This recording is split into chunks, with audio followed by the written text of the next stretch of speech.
Okay, we are good to go. Hello. Good Hello, afternoon. hello. What's going on? I'm alive. Oh, you say that all the time. I do, because it's Good. true. If I was lying, you would know. This is true. Absolutely. So, we had a very interesting morning conversation. Well, it really went in from the morning to the afternoon, actually, uh, about a lot of stuff, about the way we do some research and how we go about doing that, about my learning curve that I need because remember, we're going from 2007 on up. But I think one of the most important conversations we had that we talked about finally sharing with everybody, and I think we did a little bit on Friday, was it's probably time, and you know how much I hate it, to discuss age. Have And fun. what did you say? Have fun. Have fun, yeah. And so I'm not identifying just how old I am. Let's just say, because it's bothersome to me that I've reached this age in my life and I don't feel this age. So I don't want to associate it with anything because, in my head, I'm way younger than what my age is. The only thing I'll tell you is that my body has betrayed my age, and if the body decides to stay alive or not, that'll be one thing. I shared a little bit that I've been in a coma 4 times, and uh, we've almost died. And with if I get another infection, I don't know. We might not make it this time, and we'll just see what happens. But I thought it was important to share that I'm old enough to be Crazy Bee's mother. Uh, and I actually have a son that is almost her age, and another son that's about 5 years younger. And the importance of the age discussion has to do with how we have done our programming and how we go about discussing or coming about How's your day? our topics, uh, as well as our opinions uh, on how things happen.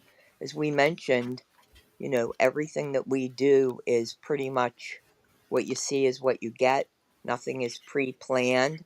We might see a video that, I have to send up to Crazy B to edit or try to cut it down or whatever, but there's no video that we have pre discussions about. So when we see videos, uh, it's raw in its form. And so the age part, I think, comes into with our experiences, our education.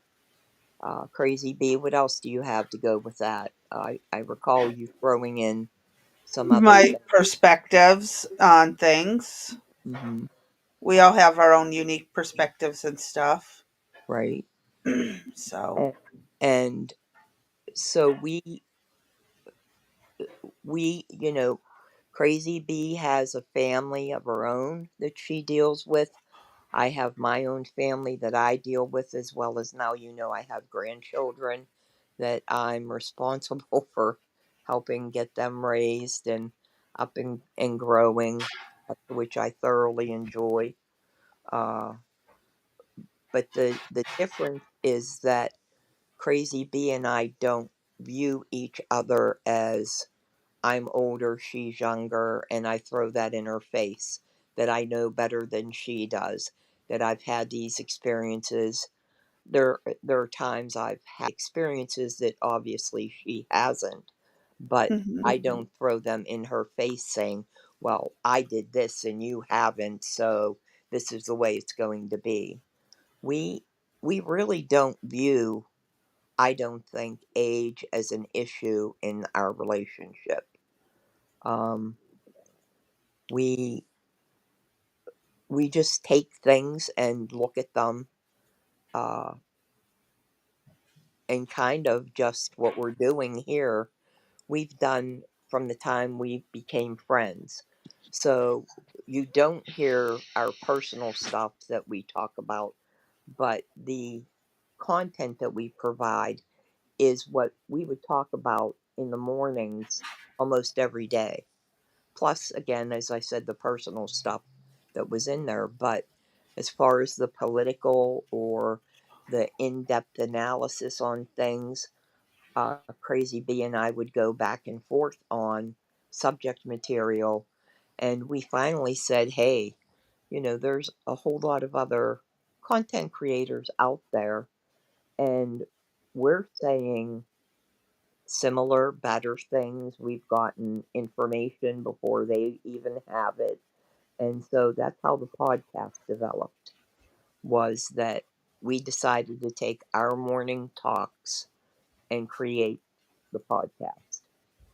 Uh, and with that, Crazy B, what do you have to add to all that? Not much. You covered everything. Okay. Am I missing anything of the. Not that I'm aware of. Okay. So I just wanted to, I thought it was important finally to talk about that a little bit, because I don't want anybody thinking that we're maybe the same age and we have the similar, what's the word? The in psychology, the word, what am I looking for, Crazy B, where we both have the same view, say Same the, mindset. yeah, the same mindset. There's another word for that. I can't think of right this second, but we don't have the same mindset, and it's because I think partly of the age difference. We have similar mindsets of the way things should be or we'd like it to be, but there are times we disagree on things, Hmm. and we we will go back and forth on those disagreements. Trust me. Uh, Sometimes I'm trying to twist her arm, and boy, my girl just can't be twisted. And then I have to threaten her with getting in the car and driving down to her house. And I just laugh. Right, with a frying pan in my hand. So when you hear the frying pan or you see the frying pan symbol coming out in the chat, you'll know that she needs to be whacked on the head one. Uh, But it ain't gonna happen. Maybe one of these days. You never know. It could be a surprise visit. Uh But huh. uh, we both deal with illness, and I think a little bit more so me on the weirder side of Yeah. You bullcrap. Yeah, I got the worse health than I do right now. yeah. It My health is pretty bad, and I take a lot of medication. I have 19 specialists.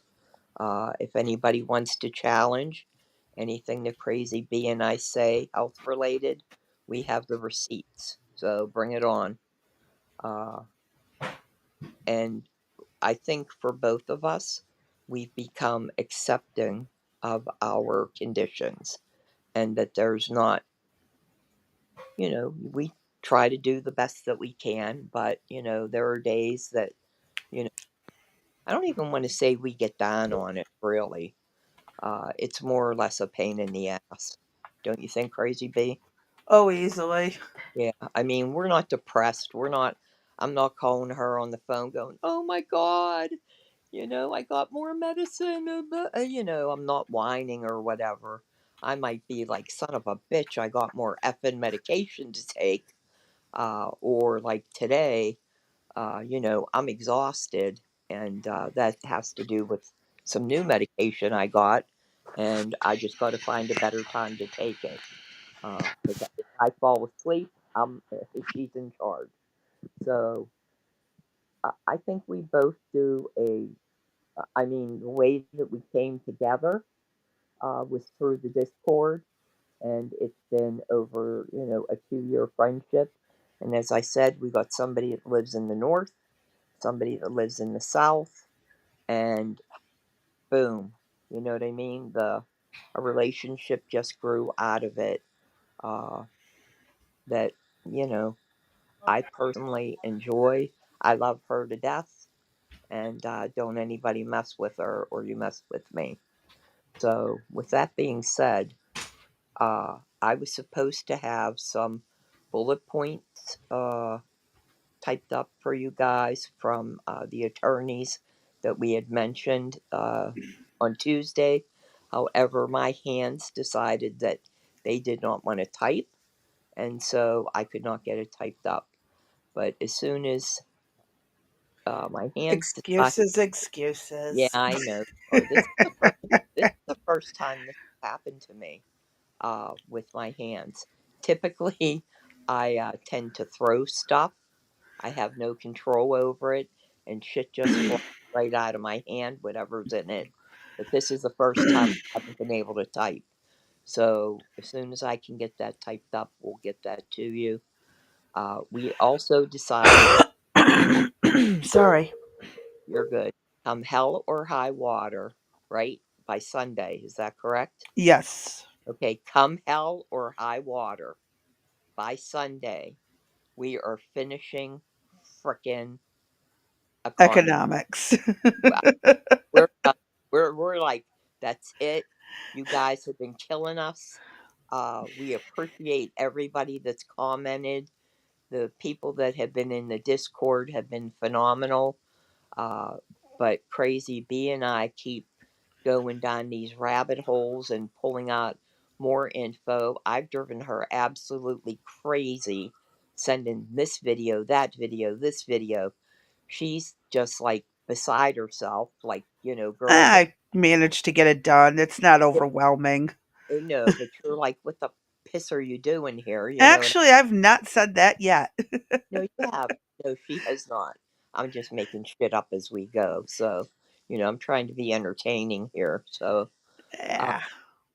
she's been phenomenal, as I told you before, in the work that we've been doing. So, anything that I've sent up or I've had wanted her to do, it's been accomplished. And she should be very proud of herself with what we've done. And as I said, this all developed out of a friendship and just morning talks. So we don't know where this is going to go. And then now you're going to hear my mantra. We are killing the numbers in Rumble. We want to see those increase to over 2,000. That's our goal right now. We've been hitting like close to, I think the highest was 1.8, if I recall. Hold on, let me double check because I think our one from the other day took off really good. Yeah, 1,800. Okay, Links were the link was tapped, but okay, actual people who stuck around and watched about 5 or more minutes was 1,330. okay, Um, we are pulling up above 1K on every video. okay. So we need to get that number increased. If you do stop in, please stay at least 5 minutes. Give us a thumbs up. Follow us, please. That's the biggest things that you can do for us right now to get the algorithm up. Crazy Bee put out a little short on one of our little back and forth the day that I was the idiot saying that something was wrong on her end, but you guys all knew it was my end. And we got over 200 likes on that, so that was pretty impressive to be a first time short going out. Um, so if you guys, anything you could do to help us out, we would appreciate it. JJ says, and Art had a good point. Also, if economics was simple, there wouldn't be so many papers out on it over the last 100 years. Uh huh. Hmm. And JJ says there are apps that can use speech to text out there. Their youngest, who has brain, hand, eye, handicapped, so the brain and the hands and the eyes aren't coordinating. That was used in school to help. And I use that pretty much, speech to text. Uh, but in some cases I don't, and why I didn't in this one was probably because I didn't want to do it. So who knows? Maybe I wanted to try to sleep or something, but for whatever reason, I did not even consider voice to text. Normally, I do that all the time, but Oh, I know why it was a simple solution. That's why you didn't that's do why. it. Well, the other issue too is on my voice to text, I had thyroid cancer and had to have my entire thyroid removed. So when I do voice to text, some stuff comes out pretty bizarre. Uh, Is it any worse than what we actually speak? right. Yeah, it can be Mike my worse. mute, graham Yeah, crappers. I right. mean, we can keep going. Yeah. So sometimes it's frightening to do that. Last night was a good one. That would have been really interesting if I would have put out. It was kind of like a "Who's Your Daddy?" That would have been. That would have been. But Yeah. yeah, that would have been funny as all hell.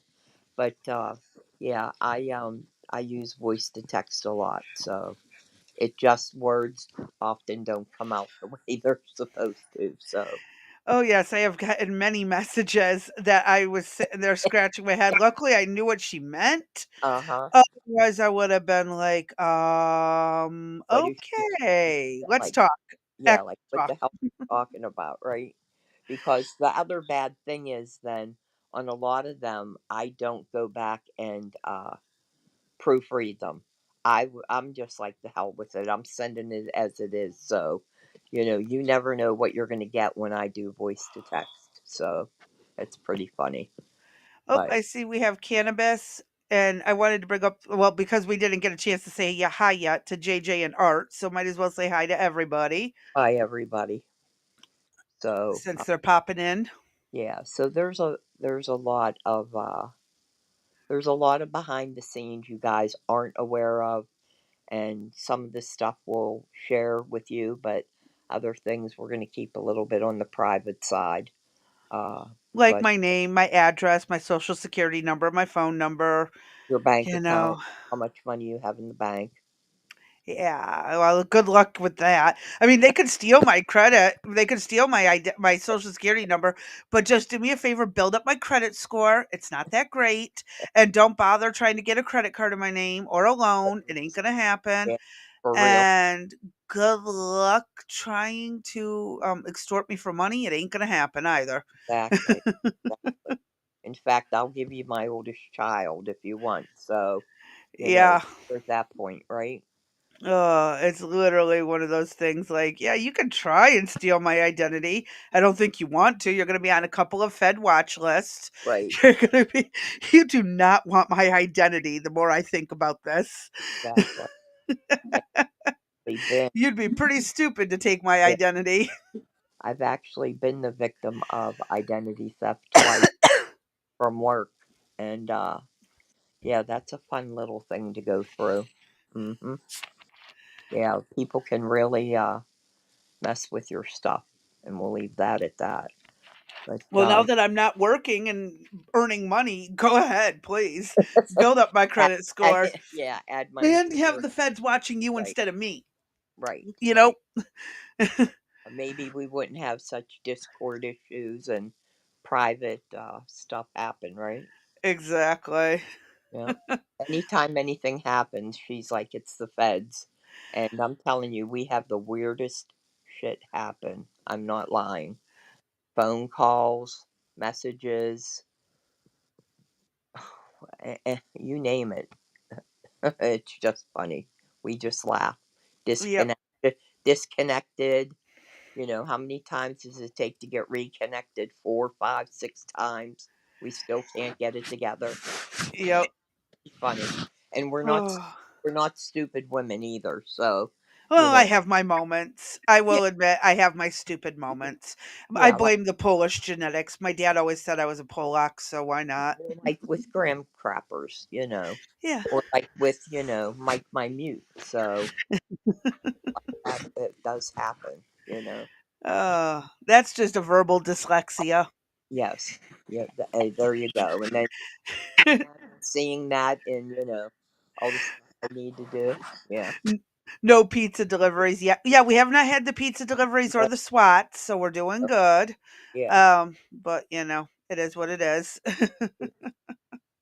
So what do you got up, crazy bee? What are we talking um, about we today? have this one video claiming that China's economy is garbage, I guess, is the way they Yeah. described it more or less. So I'm because we keep hearing about, oh, we depend so much on China. We depend on China, this, that, the other. China, if they tariff us, it's going to destroy us. And so this is a alternative perspective. I don't necessarily agree or disagree with this because I don't know enough about China's economy to give an educated opinion, but this is just something to put out there. It's another just another perspective. um so yeah, this is just kind of a option. And then we do have a that one guy that we've had before, that Victor, Hansen, Victor Victor, Hansen. Victor Yeah, David. we have a video by him that we can do even tomorrow if we have to. But I also have a video from Liberal Hive Mind that is in support of Trump's tariffs. So we're gonna go through. We're gonna catch this one about China first, and then we'll go ahead and jump to Liberal Hive Mind if we have time. And if we don't, then we can always, try and catch that later, or Like just I to hell said, with it. We've already like gotten support. We hear a lot about the pros and the cons, so we can do I, either or. I've heard more. I think I've heard more negatives than I have positive. Yeah. There I has been a I lot of that, but heard, I disagree with quite a bit of the negative in some mhm, aspects. So, but I wanted to, because again, we keep hearing China thrown around, but does anyone really understand China's economy? And again, we buy a lot from them. I mean, you can get 7 to 10 brands of shoes all from China.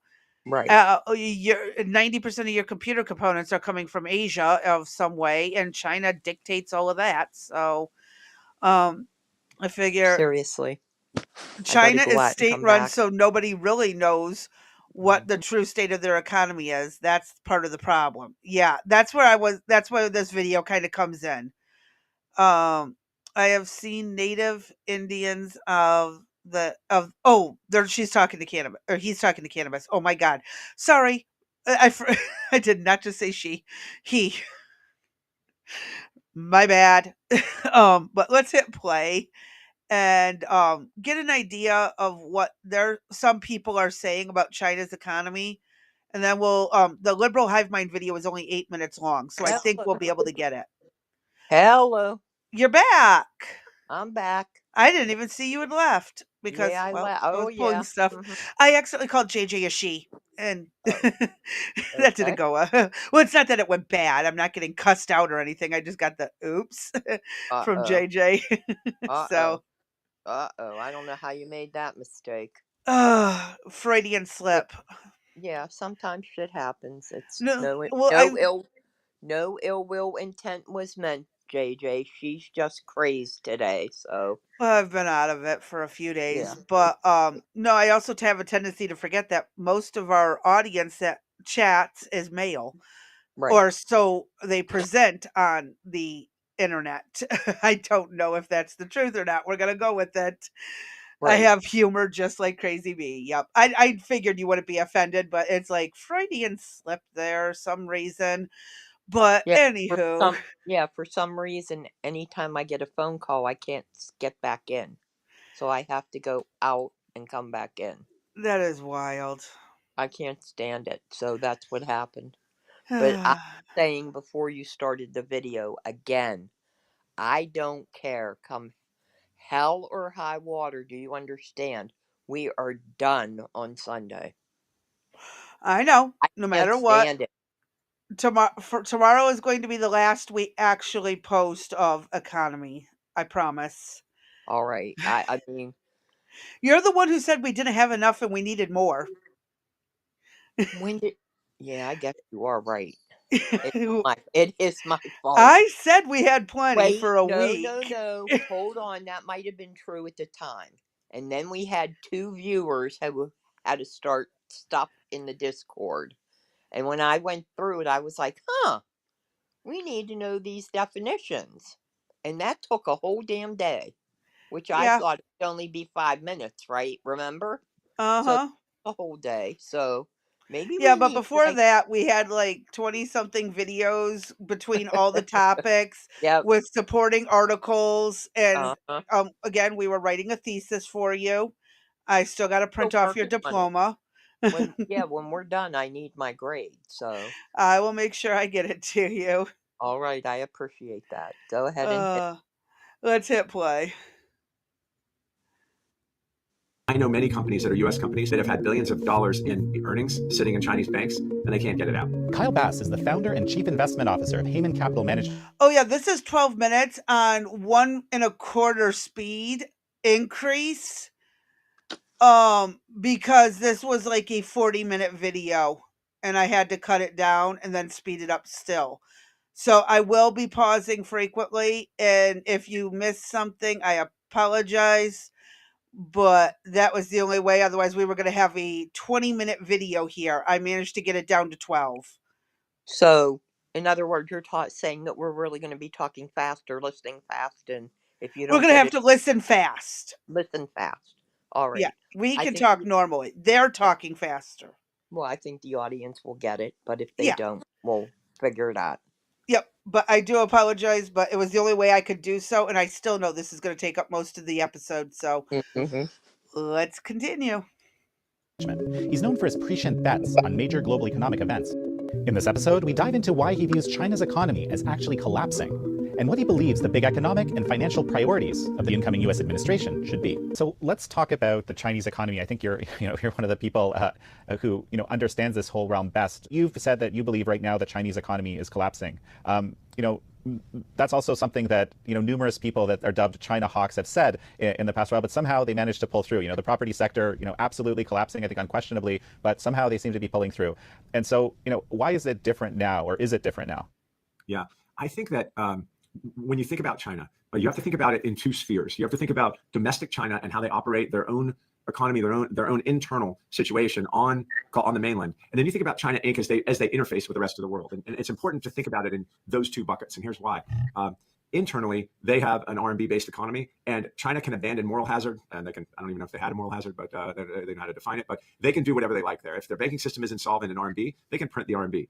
When you look at their banking system, it's about 350% of GDP. The US banking system is 1 times GDP. If you include the non-banks and then the Fannie and Freddies of the world, we're about 1.7 times GDP in our banks. So China's banking system is twice as large as ours in an economy substantially smaller than ours, in a world in which they've only been at, call it advanced banking, since 2002. They've only been at this 20 years.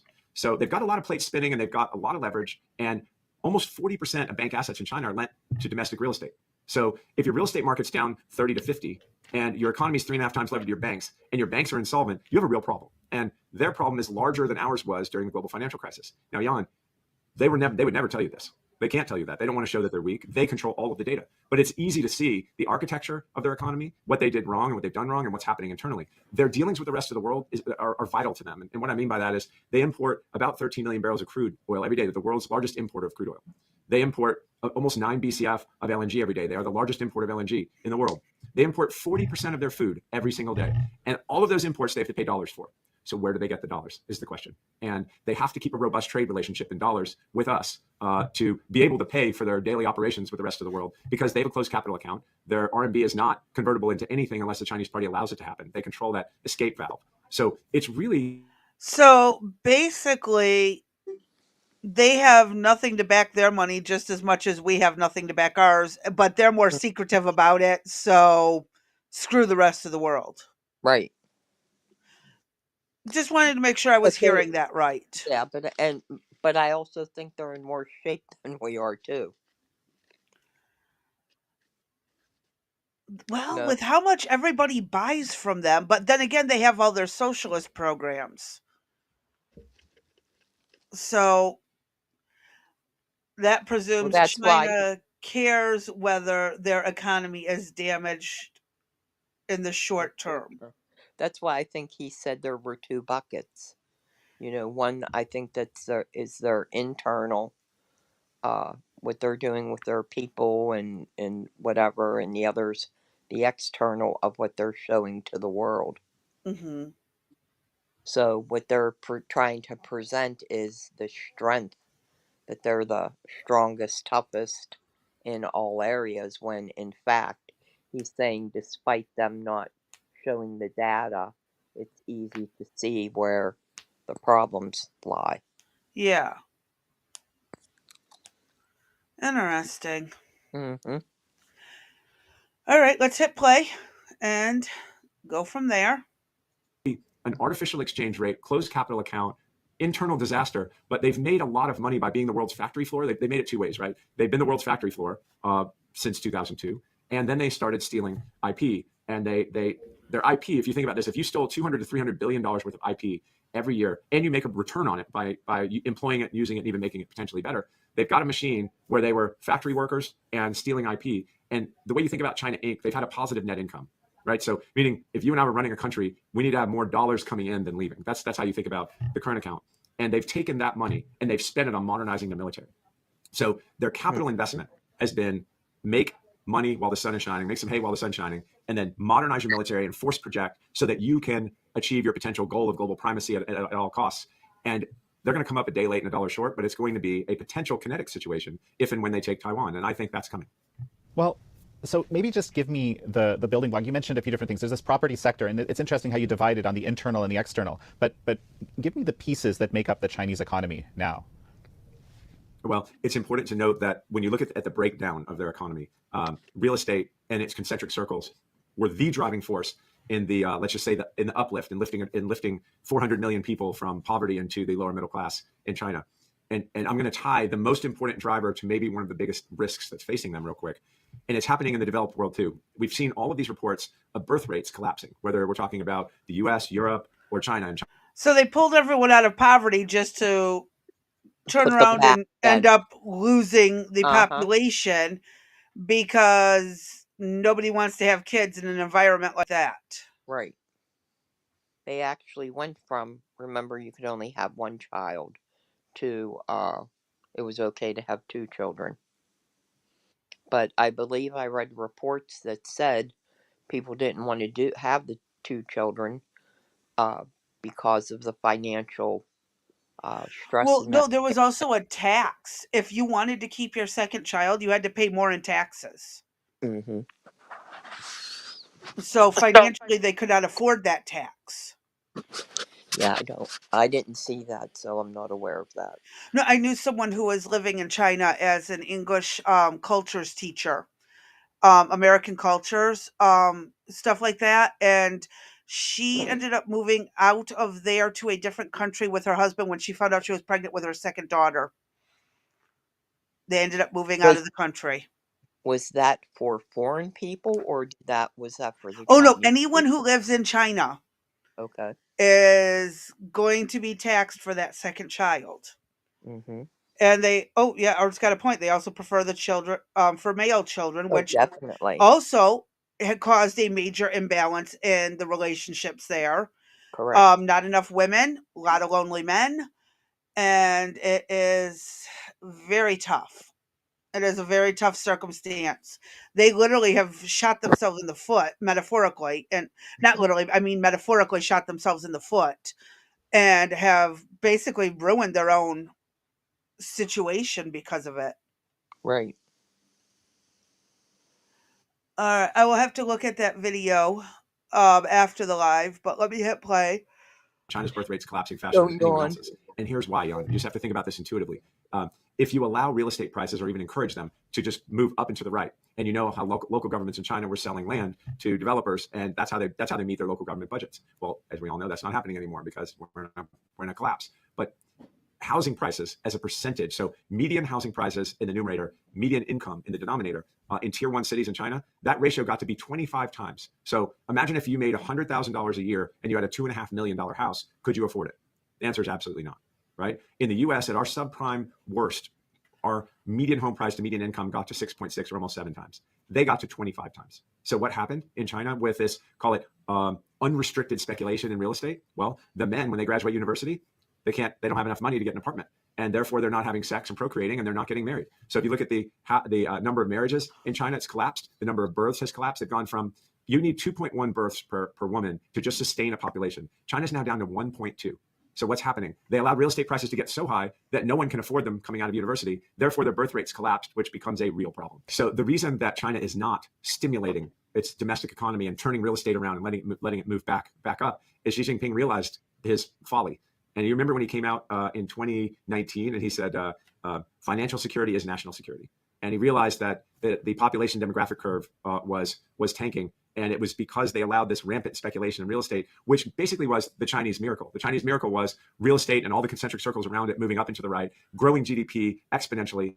But what's the point in doing all of this if your population is dropping and you are restricting how many children can be had and taxing those who want more than one? What is the point in building all of this up? No one can afford half the No, apartments out there that they're renting. right. But I think their goal was what? To get money for the military, right? That was Um, to build the goal, the bottom line that he wanted to do was build the military up.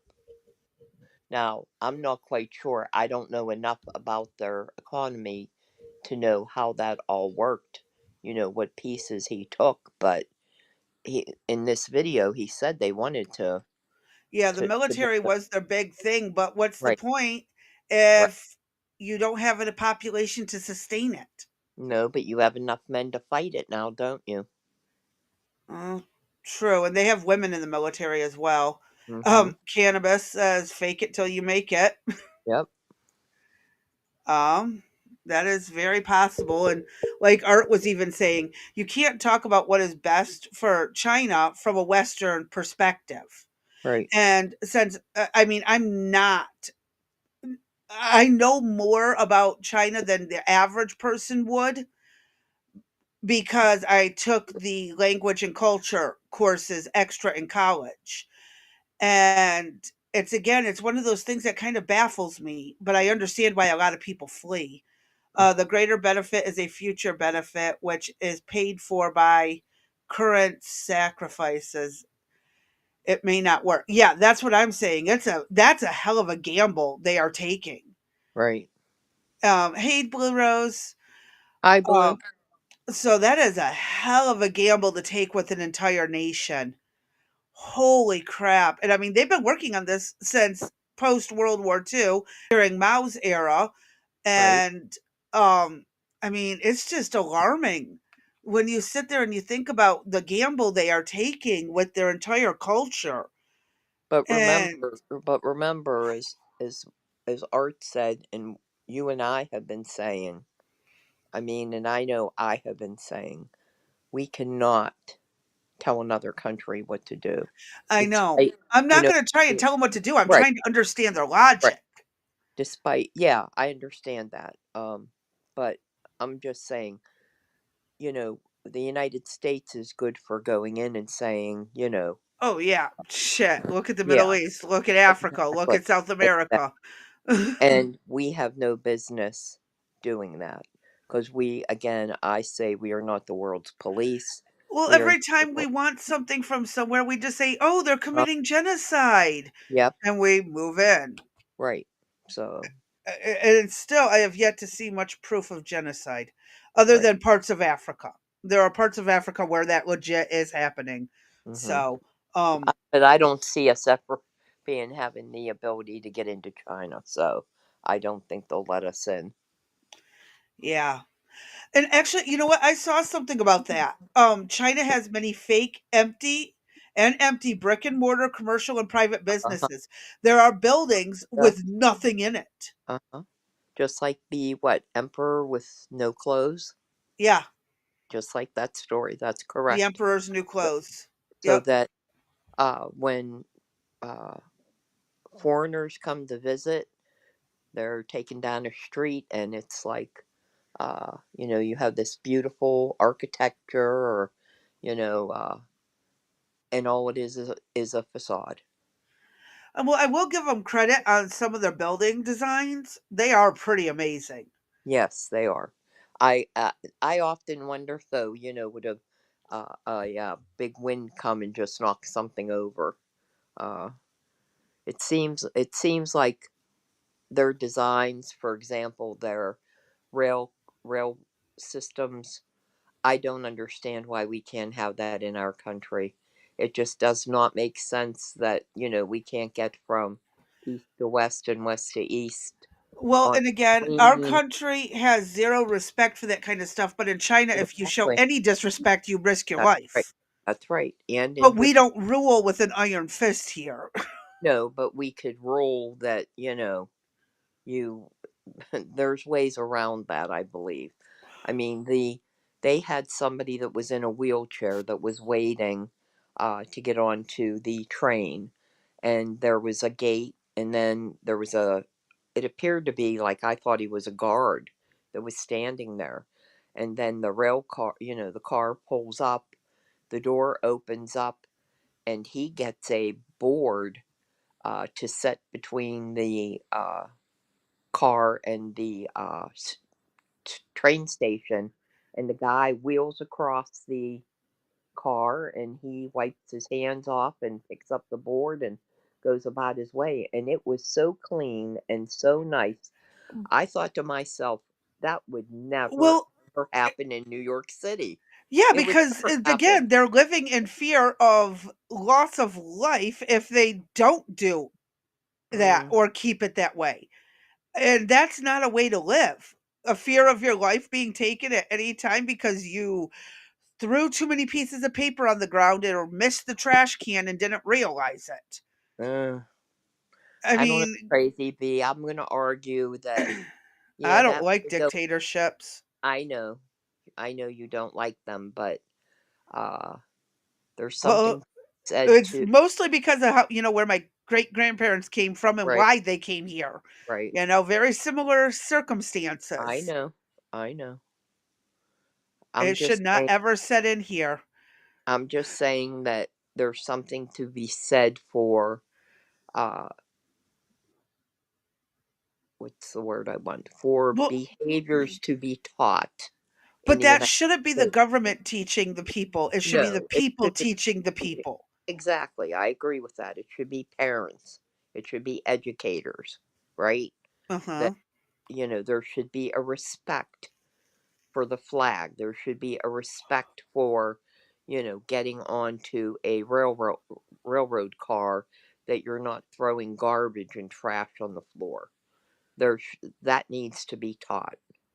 But it And hasn't been taught. exactly. And so what do you do about that? Well, you got to retrain your culture to start Right? caring. And And that starts in the homes, and well, then the communities, and then the communities to the states, and then the states to the national level. When we well, start caring about our own environment, it will pick up to others. that's what I'm saying needs to happen then. There's no reason why our stuff can't be as clean, if not cleaner, than what they have without having this dictatorship. There's no reason why we don't have a rail system between the two, between the east and the west. It doesn't make any damn sense. When you see what they have, these rail cars, that are I've what? seen it. I It know, would they're be amazing. great, Yeah, but living in fear of my life for stepping in the wrong spot at the wrong time, you could face major time in jail for I'm it. not, yeah, but I'm not talking about that you would be in China doing that. I'm saying, why don't we have it here? Newsom was given all that money to build a car system from the north to the south. But that's That, corruption. yeah, yeah. What happened to that? That was corruption. Yeah, Corrupt politicians in charge when they shouldn't be. Right. I like what Art had to say. Remember when you dressed up to get on a plane? Yeah. Yeah, we're Yep. old. Yep. Yeah. Yes, and sadly, people aren't taught that. Look now what happens at the airports. I literally just showed this a few weeks ago. Mm-hmm. It's disgusting. And it's again parents who are apathetic because they feel their situation will never change will pass it on to the kids. Right. And So, yeah, I'm guilty of sometimes feeling apathetic myself, but it's only in brief moments, not yeah. all the time. Well, I think we all do, but some things just have to, I think, change. And that's the part of being older, and this is why we're bringing up age here. Uh, Yeah. that Well, we've I had a look at discussion again, that is hard for me to sit here and say, you know, but let's also look at it this way. Why did so many Gen X rebel and start saying screw it? yeah, why did they? Because That's so good. many of the boomers that raised us were abusive. Mm, Or that or they didn't give a shit and left us to run the streets. that's true. I could agree with that. So, in a way, we are our own fault. Now, there are many of us who recognize this now and are trying to about face on it. I recognized it from a young age and swore from a young age I was not going to raise my kids the way my parents raised me. And again, my kids, y'all have heard them here and there. Listen to some of the older ones. You'll hear my son chime his little 2 cents in. They are decent people for society, but society's so messed up, they don't want to participate in it. Yeah. It's like, why would I want to go to work with people who aren't actually going to do their jobs? Why would I want to go to a school that's really not going to educate me? I mean, I get it. Yeah, it's And frustrating. still pushing through because it's the right thing to do and encourage others to push through and do the right things also. Right. It's like it's one of those things that you just kind of we have to make the change in our home and pray that the next generation keeps doing it, but not do it with an iron fist and fear the way I was raised. Ask why, and you're going to get hit. Just do as you're told. Don't ask any questions. Mm-hmm. That's not okay. That's not okay. And so that is part of why so many chose to rebel against the way that we were raised is because it wasn't right. It But was and unacceptable. and I'll agree with that, but I also will agree with statement that the boomers gave their children way more things than they had received growing up. That boomers suffered a lot. They did without a lot. Yeah. So they made sure that their children had Well, there's two sets of boomers, the ones who spoiled right their kids and the ones who beat their kids. exactly, or the combo boomers. So you gotta Yeah, the ones yeah who yeah spoiled you while There's beating you. Like uh-huh. they're spoiling you to apologize for beating you. Right, right. So there is the combo boomers. And Don't that's forget about basically them. what Right. Art was just saying down there. The World War II generation wanted to give their kids a better, easier life. Great Hmm. idea, but bad implementation. Right. Exactly. Right. And so I think it's a combination of both of them that it all depends on that which way you were raised and really that some of them have that I don't give a shit attitude about a Hmm. lot of things. You know. Now Oh I yeah, will I will say I believe it's they're seeing that the Gen Zers are one of the most conservative that they have seen in a long time. yeah. I The I don't generation that everybody said isn't going to do anything for that this right, nation. They were going to ruin our country, right, and here we are, the ones pushing for these to make up for the mistakes we made. And now we got parents trying to get their kids in check, but it's a little too late. The later millennials and the Gen Right. Alphas and the Gen Are Betas, they're goners. There's we're nothing I think we can do for them. no, I have hope because I've been working with my nieces and nephews. I've been working with them little by little. Their parents are doing a little bit better to a degree than their parents did. Yeah, but you Uh, got a lot of people to go through to get the, you know what I yeah, mean? but There's a lot. every little bit is a start. I Even if know. you're outnumbered now, let's think about this. I got 20 nieces and nephews. Out of Right. those 20, maybe 10 are going to do really good instead of following in their parents' footsteps. Right. They're going to go and do what's right. So 10 that may have kids, one to two each or Hmm. more. And so that becomes what, 40 Right. total, give or take? Right. It's worth it in the end. Yeah, I'm not saying not to try. I'm just pointing out that we have a big problem, a big disconnect there in the Hmm. middle. I don't know how many we're going to be able to, save Yeah. them, bring them along. So Well, we they're got to putting, do some instead of right, just rolling over and letting it go. And right, that's where Gen Z is really stepping up and saying, Uh, wait, we grew up on screw the system, rage against the machine, and now y'all assholes want us to just take this? Not right, happening. right. And it's going to be interesting to see, where they go. And for both groups, for me, I don't want to say I'm in a panic, but it's pretty damn scary knowing that these are the people that are going to be in charge of our government. That'll probably be the, new Congress people, the senators, and, uh, Hmm. exactly what does the future hold with these types of attitudes. Uh, Yeah. it's going to be very interesting. And it's really kind of messed up the way the whole system is right now. Hmm. And the only way it's going to get better is if Gen Alpha and Gen Beta put the goddamn tablets down and start paying attention to what they are being taught. Learn some practical skills. Why this is why I teach my niece this past weekend when we got back from Easter dinner. My niece and I sat down on the front porch and we helped my ex husband plant some plants. I bet you he hasn't watered them in 2 days, which means I'm going to have, now that I just realized this, holy shit, we need to go water those today. My bad. But she came out and she helped dig the holes, add the water, make sure they were covered right and the right amount of sunlight to warm it up.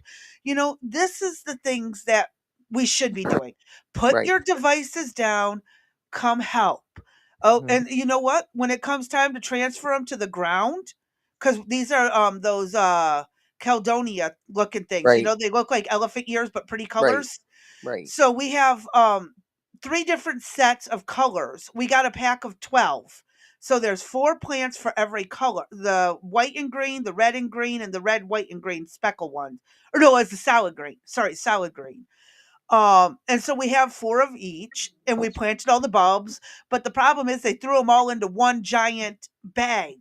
And now you got to grow them to find out which fucking For ones are which color? which so you can put them in the garden Oh, properly. you're swearing there. Are you upset that they mixed them up, huh? No, it's just, like, come Yeah, I know. on. Come on. So we got to go ahead and now, but this will be more practice for the niece and nephew to learn how to Right, cultivate plants.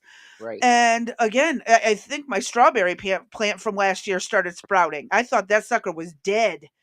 right. Honestly thought it was dead, but I've seen some sprouts on it. Maybe I'm wrong.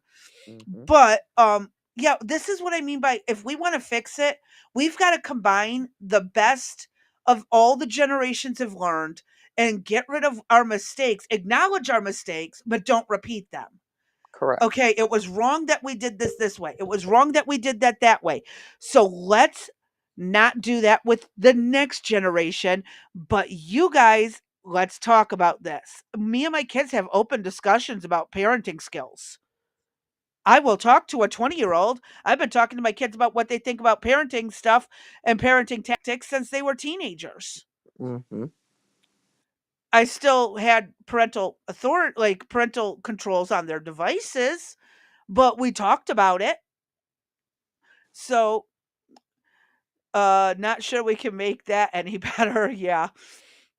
Um, with our political leadership. Yeah, that's one thing I've been pushing for everyone who sits here and complains about the government and doesn't bother to actually do something about it on questions that need answers in my description. I have the information to get involved with the general assemblies that were mostly dismantled over the last century. And We need them back. what are the General Assemblies? The Crazy, General do you want Assembly to is explain? where each state has its own higher sub government that literally all they do is keep the rest of the politicians in check. Okay. They will drag them to court. They will make sure there are repercussions for any corrupt behavior, stealing of ballots, fraudulent behaviors, kickbacks. The General Assembly was the group that kept them in check. And does the General Assembly,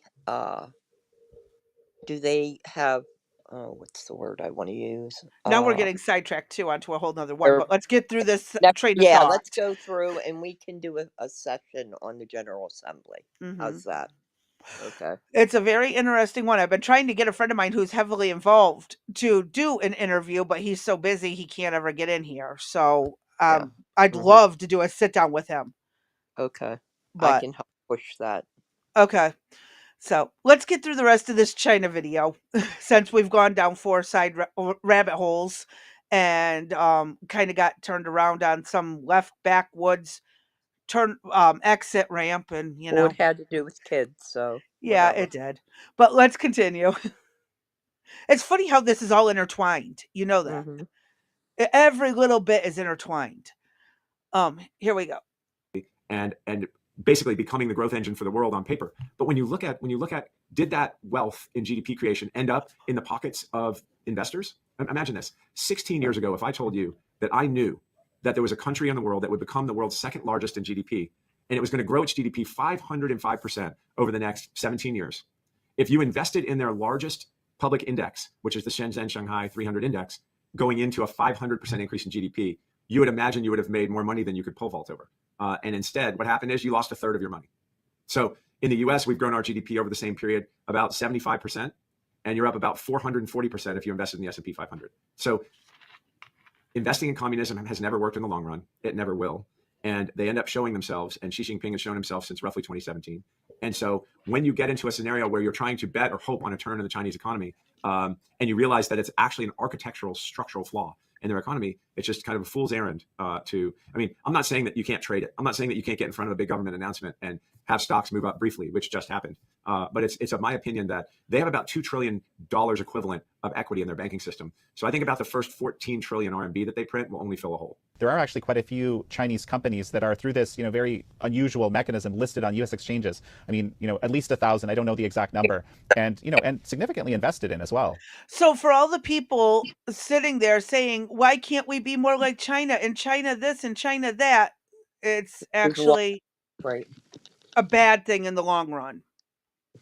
They aren't seeing the big picture. They're just seeing the narrow scope that's projected right now. So, yeah, this is one of those things because I've heard people try comparing us to China and how China's got so much better and they're workers and this, that, and the other. Yeah, that's a whole nother conversation. But I'm Imagine, just yeah, imagine being stuck working in one of those factories. yeah. There are factories in China that have apartments attached to the building. You live, work, eat, sleep, and socialize at work all the time, 24/7. I don't think I could do it.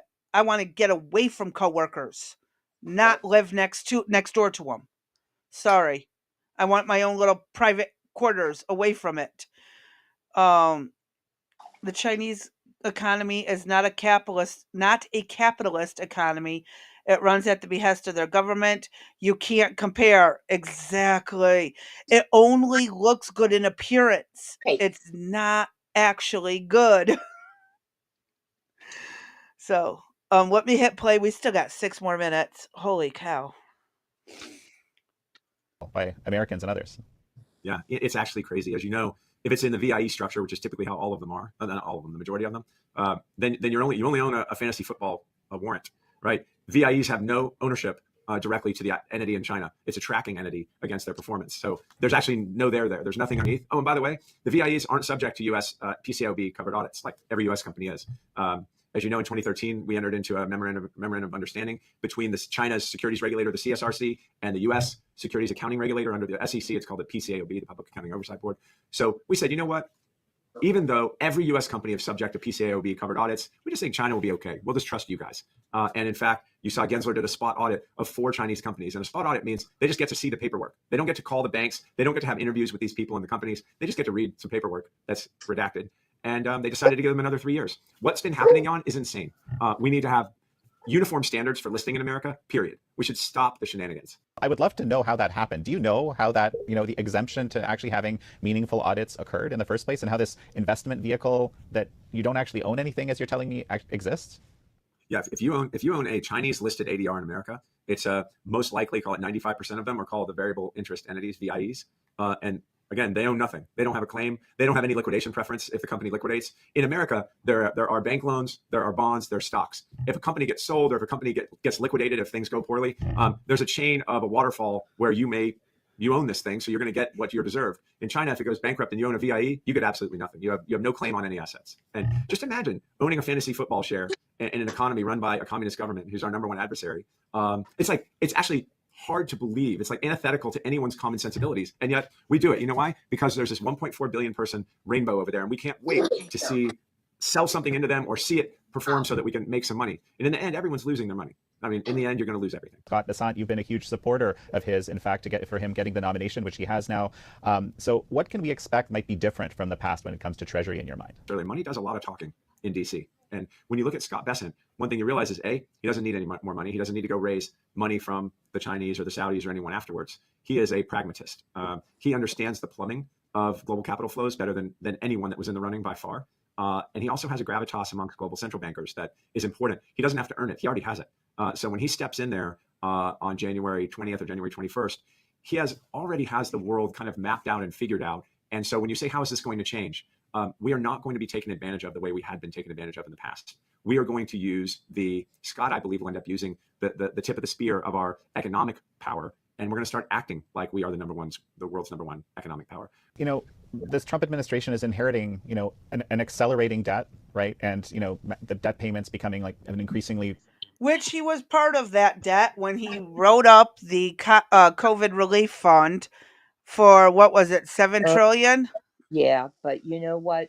In defense of him, why did he do that? Well, because all the Democrats told him to shut everything down and threatened if he didn't. What person in particular Oh, convinced I him to can't do go there that? because I don't want to get us in trouble. Trust me, that is a 2, 3, maybe 4 day straight rant with no breaks. I Okay. could literally All just right. be Well, here. then I won't say the name. It just, how about Dr. F? Is Yeah, that that Australia just put out an arrest warrant out, I yeah? believe. I heard Uh, that correctly. I mean, I disagree with that dollar amount, and it's always easy to play armchair quarterback. But at the time, Well, I sat and read the bill that they put I know, together. I know, but at the time, with the craziness of what was going on and the fear that just not the United States had, but the entire world, uh, Because I think people forgot what was taught in basic that's correct. biology. Yes. Sorry, I don't want to get us in trouble. No, Damn it. that's fine. That's okay. That will stop there. But I do believe that, I mean, I disagree. At this point, I can look back and say that was ridiculous.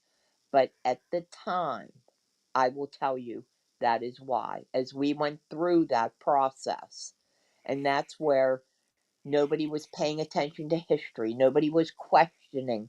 No, when I look at Oh, the there two, was those of us were questioning, but we were getting removed and in exactly trouble. And right, yeah, that's because why? Of the damn Democrats. That's why. And the mainstream media. That's why. Nobody, I yeah. Okay, we'll stop there. That's okay, stop. Hit play. Go ahead, hit yeah, play. because I can point some out from the I, Republican side I, too. I I just I want know. to point that out. I know. There's Republicans just as guilty that were. Yes, Yeah. Uh huh. We know who they are. Go ahead. let's It's hit play. take woosah, Oh, woosah, I'm already biting my tongue.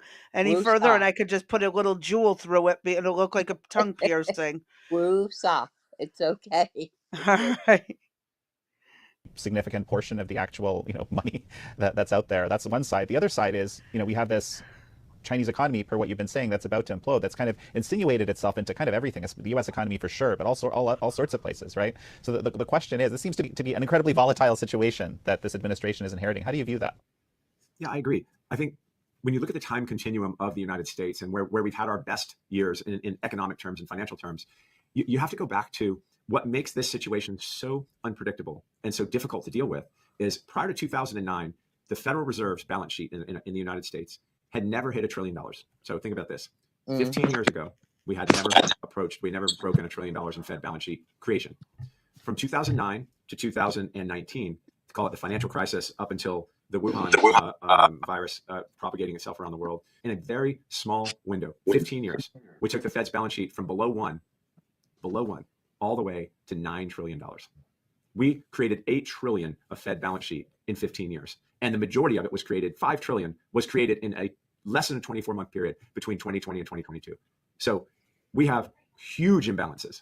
They went berserk. They clearly overcooked it. Thank God Joe Manchin is alive, or we'd have another $1.5 trillion or $2 trillion thrown into this. So you have a scenario, Jan, where the macro forces acting on us and the rest of the world, we just blew it. We just pushed 40 to 50% dollar inflation to the world, and the world has a negative convexity to our push, meaning what we push them is only the beginning of what happens to them. So if you look at the Middle Eastern economies surrounding, let's just say, Israel today, if you're not a monarchy, you have hyperinflated your currency. It's just gone, including Turkey. And if you look at the South American countries that struggle with populism, we just push the same inflation to them because the way the world works is everything's priced in dollars. So if we create dollar-based inflation, that inflation affects the whole world. And you look at Japan. Japan's 10-year bond is still at 0.1%. You know why? They can't move it. So we push the inflation to them. And what happens? Their currency depreciates 50. That's the relief valve. So it's vital. It's desperately, we must focus on the Fed's balance sheet, capital money creation, and the deficits. And I think there is a focus in this new Trump administration through Elon Musk and Vivek Ramaswamy on Doge, through Scott Bessent at the Treasury. There is a focus on fiscal rectitude as much as we can do on the cost cutting. So we have a cost cutting crew and we have a growth crew, and both of them need to be very successful. And I'm very enthusiastic about that. I've actually heard that what we've seen with the cuts, that what really needs to be done is they're not going in and cutting real like departments. Like they really need to get in and do like major freaking house cleaning. We're Yeah. just seeing like this surface stuff, and what really needs to happen is there are hundreds, thousands of agencies that need to be touched that nobody has looked at, that's where the money is going to be saved at. Hmm. But yet and I'm hoping that they're going to get there. I don't know if they are or not.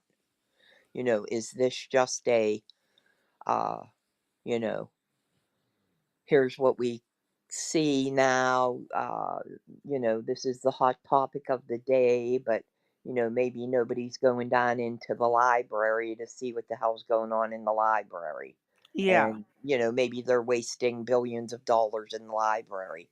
That's the stuff that they're saying is not being done, that's where the true cuts will occur, is in these places that Musk and the associates are not touching. So I'm hopeful that they get there, but if they don't, who You know what I mean? It kind of then makes me say this was all for naught, and that the machine is still just going to churn. Yeah. So it's Ugh. bothersome. Everything right now is very confusing and alarming, and no matter what, it's going to be scary as hell. Hmm. The next few years are going to be a bit of a roller coaster, and I really just suggest anxiety meds and a therapist. I agree. I told you I'm at the point of Trump's in. Whatever's going to happen is going to happen, and it needs to probably just get done. My focus is on 2026, but my big focus is on who the hell's coming out on 2028. If we cannot hold the fort down, we're going to be in some deep shit, because all of this will be for naught. None. Again, I'm going to harp on this till I probably am blue in the face. Frickin' nobody is taking up his executive orders. There's been a couple, but none of this stuff has been. There should, as soon as he signs the bill, the executive order, there should be a bill getting ready to get onto the floor, and Mike Johnson should be presenting it. Why is this shit not happening? Why? Bureaucracy. Yeah, and it's bullshit. And the American people had spoken about what they want done. We want this shit done. And I guess I'm going to have to go back on X and get into trouble. I've stayed away for quite some time since I got in trouble the last time. But I'm telling you, I can't stand it. Mike Johnson is a puke, to which I tell that to his face. We need leadership. We need somebody to take, you know, the whole. What's the saying? I don't. I don't want to say the wrong thing though. You'll start laughing, so I'm not going to say it. We need to, get this shit done. Let's leave it at that. Well, They like need Art to just said, unless we can get Congress to act on much of this, it's not going to get anywhere. And again, we have a bunch of these executive orders sitting in the courts right now. right that too. Why isn't again? There are various stories, articles, uh, videos about Congress and how they have given up their power. Oh, I can't remember how many years it's been, but To you the know, executive branch. to the Yeah. executive branch, that they're not willing to do the work that needs to be done. And so they're focused on this bullshit stuff, uh, boys and girls locker rooms and stuff like that, where they should be focused on other things. They've given away their power in their portion of the Hmm. of the branch. And I don't know who it is that's going to take them out of that. I really don't. Time will tell. Yep.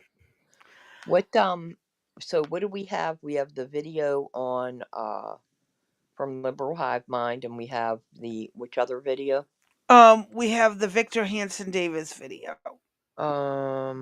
Do do do do I do was do. gonna do the liberal hive mind because it's only like 8 minutes and we've got about 45 minutes. So with us stopping and talking, in worst case, we can start the Victor Hansen Davis and then pick up where we left off if we have to stop. Okay, that's cool. Why don't we do that? Uh, I think that C-SPAN, Hollywood for ugly people. um,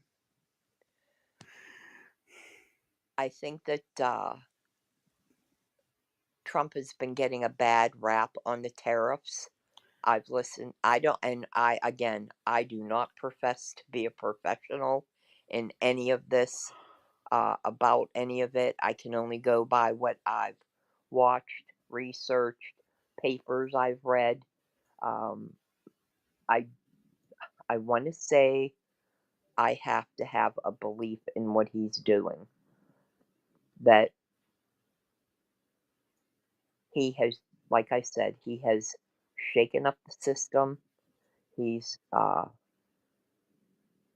really come out hard on things where people have been totally surprised, taken, taken for a loop, and it's just time. I told you I was willing to have the wrecking ball, and I want. That's what I want.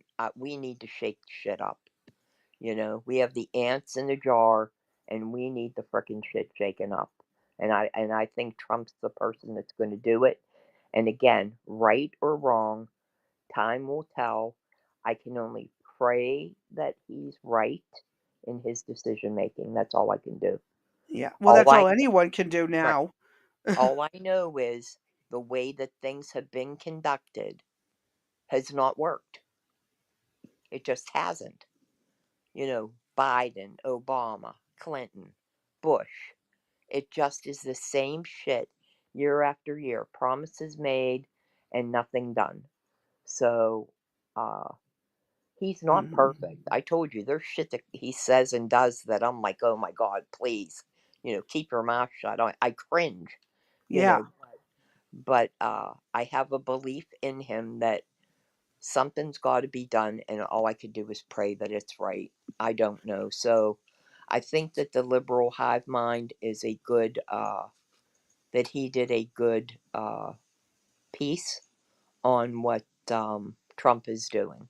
So I hope That's that, why I was being fair and showing it, right, because we've shown some pro, we've shown, well, actually we showed one video against, right, then the video about China, and right, now we're gonna do the pro, and then we're gonna see what Victor Hanson Davis had, has to say. David Hanson, or Victor Victor, Hanson had to say. Victor David Hanson. What are the There, D? The D's somewhere in there. Whatever. The reason it hasn't worked is because Congress isn't doing their job. A right. president, Any, um, yeah, any president can't fix that. right, Exactly. right. And that's what we're bitching about. Congress won't do their damn job. Yep. And I don't want to see bills that come down that are 3,000 pages and they get a half an hour to read it. I'm at the point I want each bill to come down. The person that wrote it or the people that wrote it have to go down there and represent it and, say whatever about it. And then there needs to be a vote. These people's asses need to be in the frickin' chair, Mhm. and they're not. They're everywhere but in the chair. I I Yeah. know I know at work that I didn't get to, vote from home or do shit like that. They need to be in the chamber, and they're not. Yeah. That is a big problem. Yep. Is Congress not doing what they're supposed to be doing? So, all right, let's hit play. See what liberal hive mind had to add to this. It is 8 minutes 16 seconds. I'll do my best not to be overly interruptive, but let's get through it. Hey, folks, I want to show you guys this clip that I stumbled upon. We got this guy who pulls out these little plastic containers, each one representing a different chunk of government spending. And then on the other side, you've got government tax revenues. And just look at how he visually explains the whole Scott Bessent Trump strategy. This is your tax revenues of the United States of America. It's about 17% of GDP. The biggest spending in the United States goes to welfare. This is closely followed by Medicaid. And then after that, we've got defense, we've got interest payments on debt. There is a big shortage of revenues compared with your costs. And that is especially because the interest on the debt is getting bigger all the time. When you spend more than your revenues, that is called a budget deficit. He said, here's my 4 plans to fix the budget deficit and this unsustainable debt path that we're on. Number 1, we have to grow the economy. Now, you don't grow an economy by increasing taxes. No, we've got to cut taxes. One of these disappears straight away. The only way to increase your revenues when you're cutting taxes is to get the economy bigger, because this is a percentage of GDP. Bigger GDP equals a higher real number. Secondly, we've got to cut interest rates. That makes the debt interest payment in the future more sustainable. Co-President Musk comes into play. You've got to cut the spending. You've got to sack all those consultants.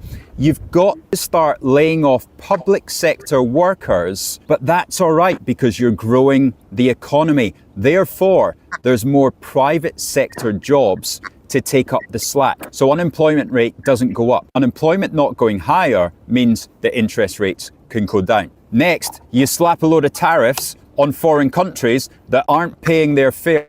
But tariffs are a tax that we end up paying too. And Let them this is, continue. I know I'm going to let him continue, but just reminding people that because we tariff other people, they are very likely going to tariff us in return. They already have. They've proven it for how many years? I know it could get better, it could get worse. We'll find out as time continues. Payback's a bitch. Yeah, but it hurts all the in-between people too. Mhm. Fair share, and therefore you start to build this revenue side. Now remember, the two don't have to equal each other. Traditionally, tax revenues are about 18% of GDP, and spending in most Western economies is around about 22%. Why can governments spend 4% more as a percentage of GDP than they take in tax and revenues? Well, it's down to GDP growth and inflation. This is where inflation is a government's friend.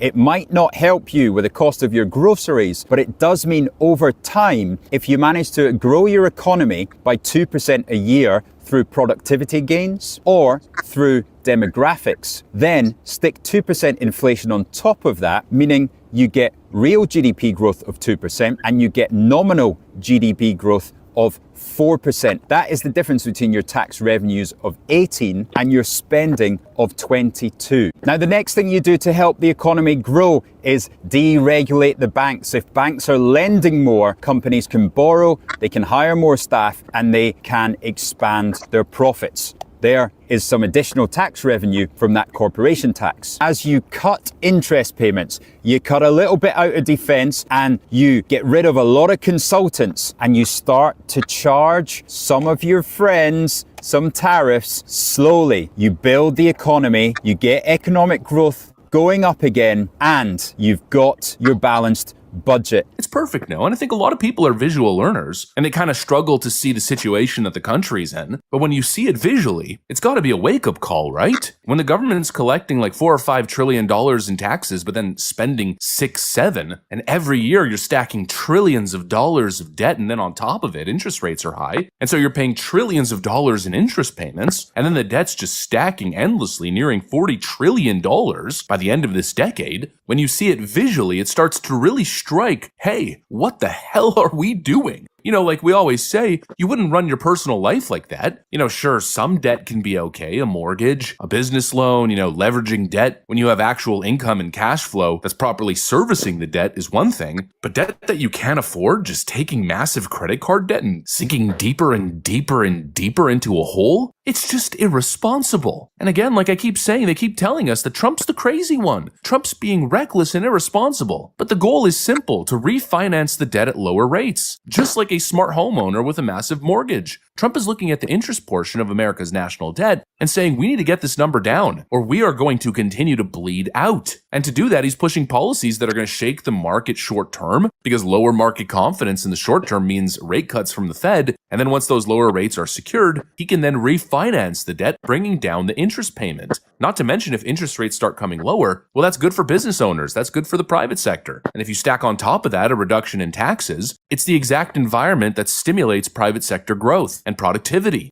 So there's obviously a fully fledged plan here with all these different elements that are all playing into each other. They want lower rates because they think it's going to be beneficial. And then on top of that, we got DOGE, Elon's Department of Government Efficiency Task Force, that's combing through the entire federal government looking for inefficiencies, waste, fraud, useless programs, overpriced contracts, the typical bureaucratic grift. And what they're looking to do is also cut down spending without gutting the services. They want to streamline the machine so it doesn't collapse under its own bloated weight. And then on top of it, they want to use tariffs as well. Instead of raising taxes on the American people or on American companies, Trump's trying to get foreign entities that are benefiting from the American market to pay it forward so the government can collect tax revenues not from its citizens, but from foreign entities. And that's why he's going after the worst offenders in trade, countries that exploit the American consumer, dump cheap goods in the market, and then close off their own markets to American products. They're viewing tariffs as a way of collecting new revenue without squeezing the middle class. And the idea is using this combination of fiscal policy to reduce government spending, reduce the debt interest payments, bring down the total cost every single year, and then try to match the government revenues to do what exactly? To create a balanced budget. And to do that in very strategic fashion while simultaneously reducing the tax burden on regular people and companies. In other words, they're telling you Trump is crazy, but it seems like he's the first politician in my lifetime to have his frickin' head screwed on straight. I mean, clearly running trillion-dollar deficits is not smart economics. I know they tell us it's modern monetary theory, but what it really feels like is financial seppuku for the nation. And it's a burden that's being put on the next generation. Every dollar that's borrowed to prop up the current status quo to pay all these useless, spoiled bureaucrats and benefit the retired boomer class is a dollar that young Americans are going to be forced to repay with higher taxes, higher inflation, and less opportunity in the future. It's simply not sustainable, and frankly, I think it's immoral. And for so long, no one in Washington ever had the balls to take it on. That's the reality, except Trump. It's funny because everyone talks about the debt, right? Reducing the deficit, balanced budget. But no one ever actually does something about it. But now Donald Trump has a play to actually tackle the issue, and he's like Satan reincarnated. It's unbelievable. But again, Donald Trump's proving to the world, at least in my view, that he's the real frickin' deal. He's not in it for himself. He's in it for the country. Donald Trump's not thinking about the next YouGov poll. He's not thinking about what the New York Times is going to write about him. He's thinking about the next generation. He's willing to take the personal hit now by enacting policies that will cause short-term pain to prevent the whole system from collapsing tomorrow. He's willing to be the villain in the short term because he knows that in the end, the country's going to be better off. And honestly, once you open your eyes to that, it's commendable because this is what real leadership is. While every other coward that's entered DC over the last couple of decades just keep kicking the can further down the road, Trump is doing it different. He's grabbing the steering wheel and getting the vehicle back on track so it doesn't veer off the freaking cliff. At least that's the way I see it. I could be wrong, but based on the information that's available to me, based on my analysis, it seems that's the play. To balance the budget, and not only to make America healthy again, but to make the American economy healthy again. They say he's a villain, but honestly, he might be the hero that America needs. Anyway. Yep. So there's pray the for. pro version. And that's what I pray for every day. We can only hope it balances out because it is it's going to be a fun ride while we Go through it. yeah. Well, and it's going to be, there's going to be pain that goes with this. But think about in terms of, I don't know, has anybody ever been in a, when you get out of high school, when you get your first apartment and, you go into credit card debt, say, for example, Mhm. and, you need to buy a car or, a new you need the payments for your apartment, and you realize you have more negatives than you do positive. And what do you have to do? You have to what? Stop eating out, maybe grocery shop a little bit differently, maybe not buy those new clothes that you wanted, maybe get a smaller apartment than you had until you can pay off the credit card debt. I mean, right now credit cards are 37%. Could you Yeah. imagine a young person right now, graduating and getting an apartment and thinking, I have this credit card and I'll be able to pay it off, and and they're not able to. It, you have to have some pain in order to see that, to come out of that negativity, to come out of that negative uh, that has put you behind. And Yeah. you're the one that did it, right? I'm the one that did it. I'm the one that put us in the financial position that we're in. We each did. Somehow, we all did this. The idiots in Congress and in the Senate, they did this to us. We didn't do it, but we're paying the price for Well, all. we did by allowing these politicians to stay in. Yeah, but right. So, okay, fine. That's fine. But now we're look at the position we're in. How do we get out of it? So, if you don't like what Trump is doing, I haven't seen anybody come up with another plan saying, here's how we should attack it. Have you? Actually, Obama suggested something very similar some years ago, but never went through with it. Okay. And Nancy Pelosi suggested using tariffs back in the day, never went through with it. Right. It's again a lot of talk, never any action. Right. Because nobody But wants to get hit. Nobody wants to take that hit to make it better. Yes, we're going to have to suffer to make it better, but nobody wanted to save it and get it back on track back when it was still manageable. right. So it's unmanageable right now, right? Uh-huh. My my question is, has anybody even proposed a different solution to get Nope, us out? not that I'm aware of. Oh, And that print more there money. right, right. So something has got to be done. And unfortunately, everybody in the country has to tighten their belt. And prices, I told you before, prices are not going to go down. The manufacturers and the companies, people are paying despite how difficult it is to live and eat today. People are still going in and buying that bag of potato chips for $5.86 that you used to be able to get for 99 cents. A head of lettuce, whatever, eggs, $10 for a dozen. People are still paying it, and we're not going to see it go down because we are paying the money for it. So Uh-huh. why would a company back off when they're making this additional profit? Um, so I don't see that change happening at all. And so in order to get out of this, unfortunately, it's like we're all living together in one apartment, and the only way to get out of it is everybody's got to do their piece, tighten that belt, and just Well, like work. I've even told you earlier today, we tightened our belt so much we can barely breathe. I know. There ain't much more tightening we can do. I know. But there are other people that aren't tightening, Crazy B. You know Yeah, what I but mean? it's still going to hurt us I know. more than anybody else. I know. That means that, I don't know what that means for you. Maybe that means, you're not getting that car. We're driving a 2009 car. We're not getting a new car. We You have know, a 2004 Escalade with 150,000 miles on it that we're babying. right. We ain't looking to buy a new vehicle. We're Right. just trying to look for dinner in the fridge and keeping the electric on. Right. And if it wouldn't have been for my uncle giving me his car, we would have been and again, it's a 2009. We're in 2025. Mhm. I don't see us getting one.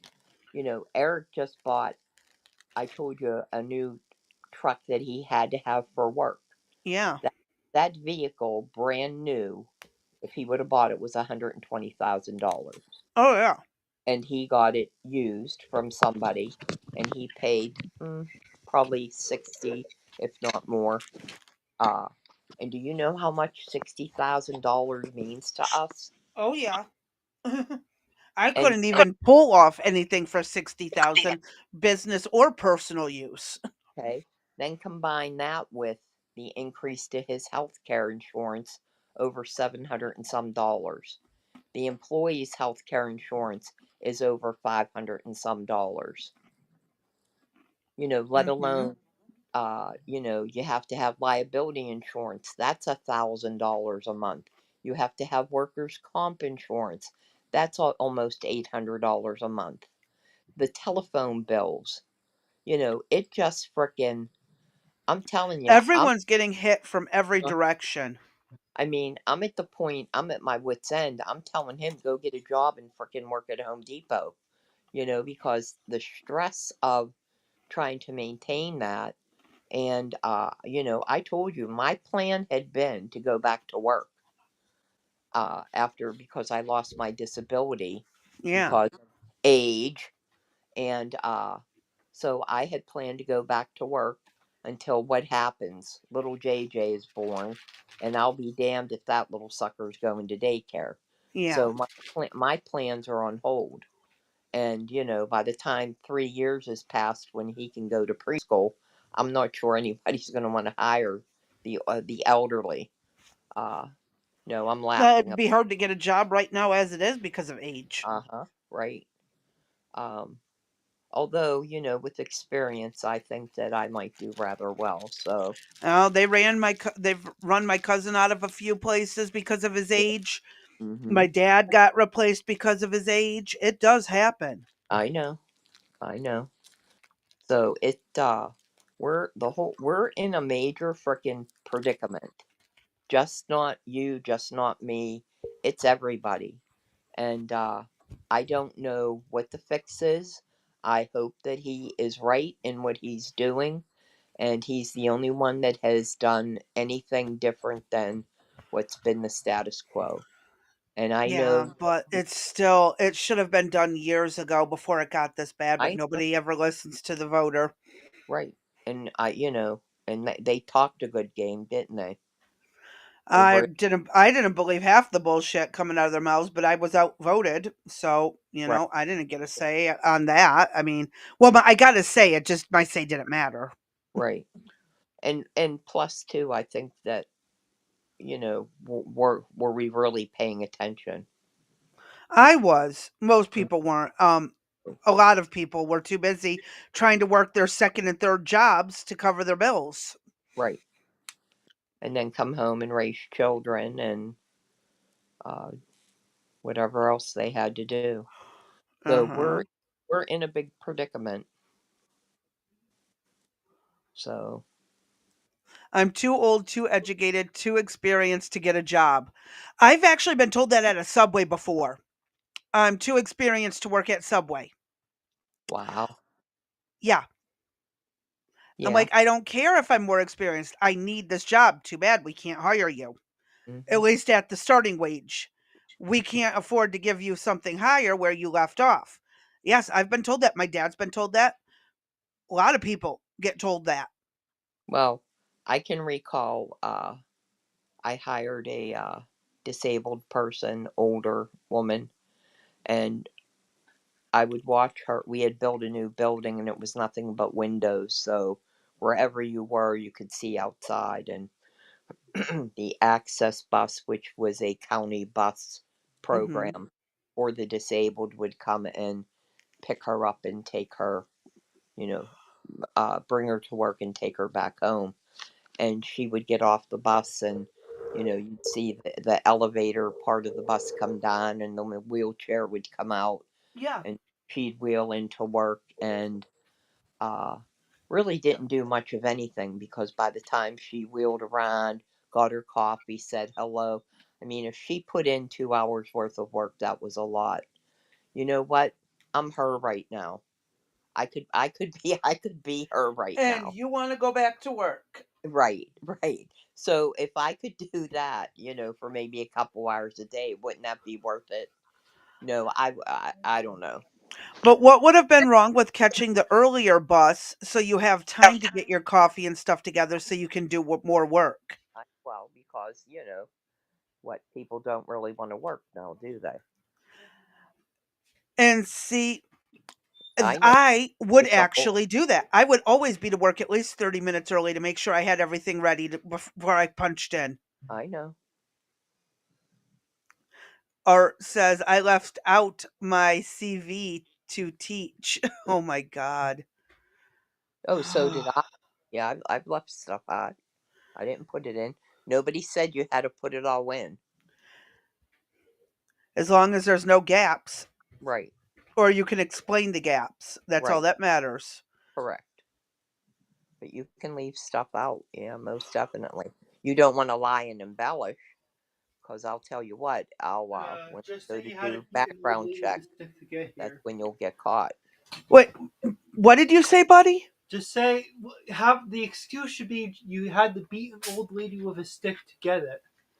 You had to beat an old lady with a stick to get the job. Yeah, because eliminating the competition. Eliminating the competition.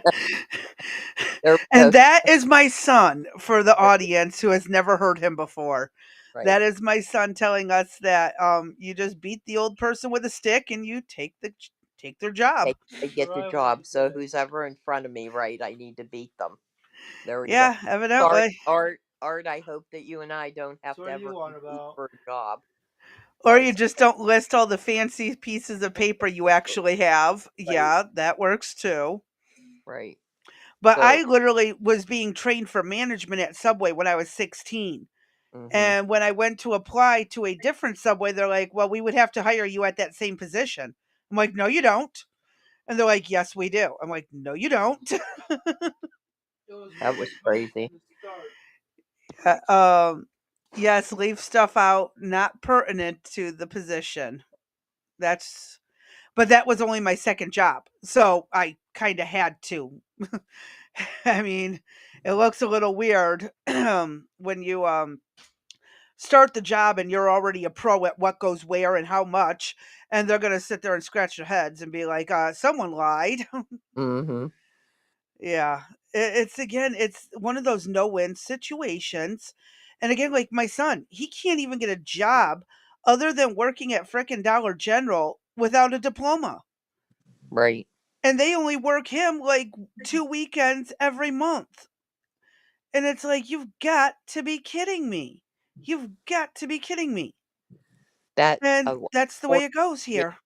yeah. And unfortunately, that having a high school diploma is the bare minimum that most places will accept.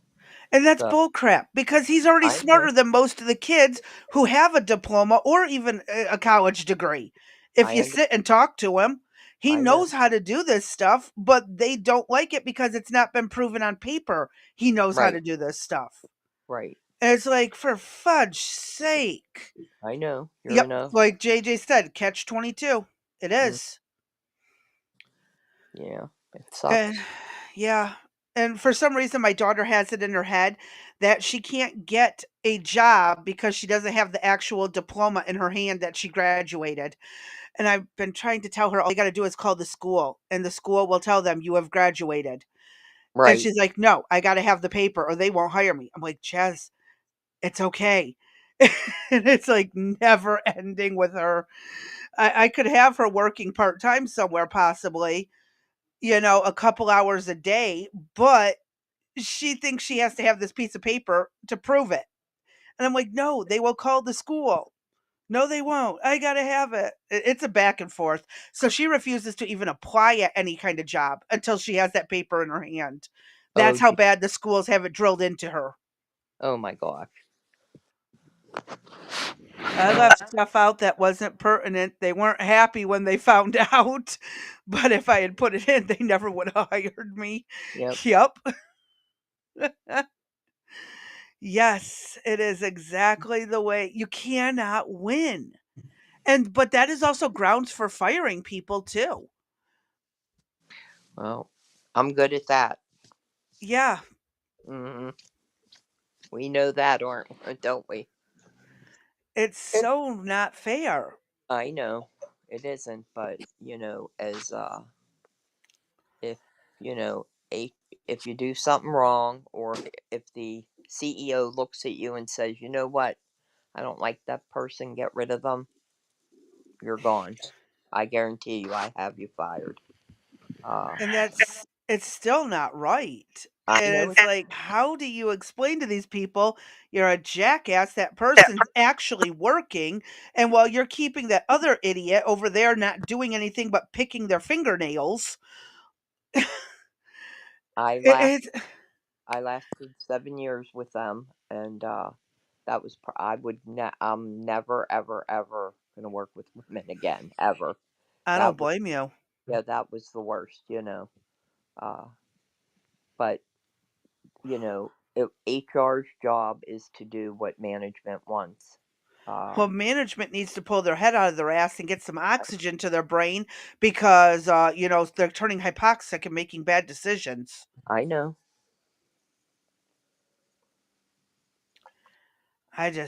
I'm telling you, the whole world's messed up right now. It is so messed up. Yeah, and I don't know how to get us out of it. That's the problem.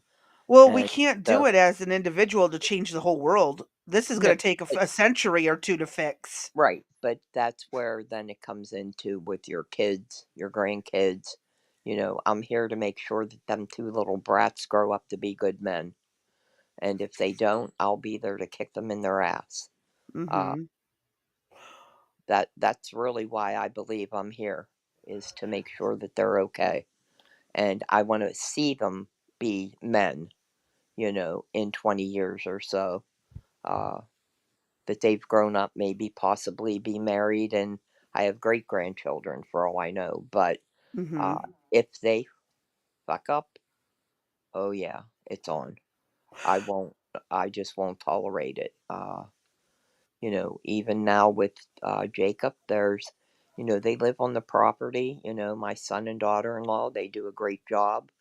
But when he's with me, there's differences in, what's done, and I try to do different teachings and stuff with them. And uh, like I said, I think that's why I'm here, to make sure they grow up to be men. Yep, that's all you can do. Yeah, And JJ said HR is to protect the company first and foremost, even that's if right. it's corrupt and screwed up. That's right. Yep. Now I will tell you, as HR, I always my problem was that I looked out for the employees. I had that heart that I just, man, I did things that you wouldn't believe. But when it came down to push needed shoved, and it was, gee, you want to keep your job, you're going to do this. I'm like, well, I have to keep my job, so I got to do X. There's shit that I did that I'm not proud of. That Oh, but that's everybody. We've all yeah. had to do that somewhere. Uh, but it is, like I said, I've done shit where, they didn't like maybe the outfit that you had on and the way your hair looked, and you were gone. So Hmm. that's how bizarre HR shit can be. I mean, there's all kind of stories out there about HR, But do but you actually put it on the paperwork that they were fired because the management didn't like their nope. hair? Oh hell no. I got you for something else. Usually usually there was a problem I would elsewhere. have been the smartass that put it exactly the way they said it. If they didn't like it, they should have had a better reason when they came to me. Exact. But, they were smart in that I was the one that, signed all the paperwork. They never signed off that you were fired. I did. They never, when we That sat, needs to change. well, we would have the meeting and the supervisor would be in there. The supervisor never said a word. The executive director never said a word while you were fired. I said blah, blah, blah. Crazy B, you have been missing work. I put you on a performance improvement plan. You didn't, meet that. Goodbye, and then I'm the one that took the hit all the time. I'm the one that they came after, and they stole my identity. Instead of going to their supervisor, they came after me. And Because that they was, don't know how it works. yeah, that was pretty interesting. Uh, But good news is I've always quit a job. They've never been fired. yeah, and so have I. I've always quit before. Yep. And trust me, I've come really close to, like, on the edge. I've been on the edge, man. I Yep. never burned my bridge on the way out, but boy, I really don't like being there. Yeah. So, I don't know. I don't know what the future holds. I do worry that I don't like having, uh, I worry about the boys, that I don't want to see them go to war. Uh, that's part of because life, I know, but unfortunately. conceivably, where we're at right now, if they were to push for Ukraine, or, like we had Desert Storm and all that bullshit, the kids could, you know, 10 more years, Jake would be eligible to go to, some war somewhere, you know, uh, and that would be, I think old people should go fight. I Yeah. think, leave the young kids at home and let the old people go fight. Art says they didn't like my politics, but the official reason for denial of tenure was poor department review, even though I was the most liked professor in the department, according to my students. Oh, yeah. They find a way. Yeah. They Oh, yeah. always Oh, do. yeah. Trust me, I will always find a way, and you will never win your lawsuit if you bring it. So I will always find a way. All the I's would be dotted. Sometimes it's not even worth fighting. Is it really Right. worth fighting some of these places? No, because you're not going to win. I Well, mean, even if you have a chance at winning, is it worth the time? um, I'm mad at the last place that I was. We actually went and sought attorneys' advice, and Yeah. they said that we had a case. Oh, I definitely have a case against my last employer, Right, but the problem is that I've got to wait in line between after right, 15 corporations, 30 individuals. Like it's just I'm not going to get any money out of this right. guy. And So, I'm in not my wasting my case, time. right, and in my case, it was an issue of it was going to be long and drawn out, and you'd be paying money to the attorney. And The in the entire time. Exactly. And in the end, what I would get back, did that equal what I put out? And there could be, I don't know, I'll make up a figure, I don't recall. Say I had $25,000 that I could possibly have gotten. Would that have been worth all the time and the effort and energy, and going to court and re litigating everything that occurred? And my husband is definitely he hates to have lawsuits and all that, and he was just like, D, if you want to do it, fine, but let's not. It will take up, and it will eat you alive. Yeah. But the bitch of it is, after all this time, I told you, he will tell you that I work in my sleep. I still call out people's names and issue orders and say, Crazy B, this report is due on Sunday. You need to get it done. And I think that I should be paid for any dreams that I have of, any. That's called post traumatic stress disorder, my Is dear. that what is that really? Okay. Well, I wouldn't say it post traumatic, but maybe post work stress disorder. There we go. We have a new mental condition created. So, Post work mental yeah. I, stress. I Yes. and I don't remember any of it. You know what I mean? I have no recollection that I heard. But he'll talk to me. He knows all the players in the game. He knows their names, so he'll talk to me about it, and I converse back and forth with him. But I start just like like I was previously at work. So maybe you are right. Maybe it affected me more than I realized. Yeah. Maybe, maybe I need counseling. I That's never a bad thing no matter what. Well, I need counseling for a whole lot more than that. I'll tell you that. Yeah. That's Mm, where I go in when I feel it's getting to be too much and I can't control it with, a med every once in a blue moon or something. If I start having to take my meds almost daily, then my happy ass is calling for a therapist. yeah, I've never been to counseling. Oh, That it's would worth it. be Well, I mean, well. if you really like just talking about your own problems and they basically guide you through how to cope with it, but mostly I use it for brainstorming because I can solve my own problems. I just need somebody to listen to me neutrally. Yeah. Yeah. I would be telling them probably how to do their job. Yeah, you probably would. And Yeah. they'd probably be like, no, Yeah, different they'd be, therapist. uh-huh. Yeah. That's what happens when you have the psych minor too. So, anyway. How did we Uh, this subject? it says China has not is says it has not had any trade negotiations with the United States, contrary to President Trump's claims. according to leading report on X. Interesting. And we got sidetracked because it's almost the end of the episode and it was pertaining to the economy somehow. I don't Okay. remember. Well, as And we need usual, laundry we soap. digress. Yeah, and I've got someone standing over me saying we do need to go to the store, and he does have the money for my nicotine after all. So Well, That's that's how much we owe awesome. right now. All okay. right. So why don't we call it a day? We're almost at the 2 hour mark. Well, no, finish your story. Well, Tomorrow. no, Deanie, we're almost at the 2 hour mark, so we Oh. go for 2 hours and then we call it a day. So just find me my sandals and make sure my wheelchair is ready to roll. So then tomorrow we'll finish up the best we I can gotta with watch out for the that Neo deal. economy. We will try that. Sorry, Art. He goes 50 years on a meditation cushion. I don't need a therapist.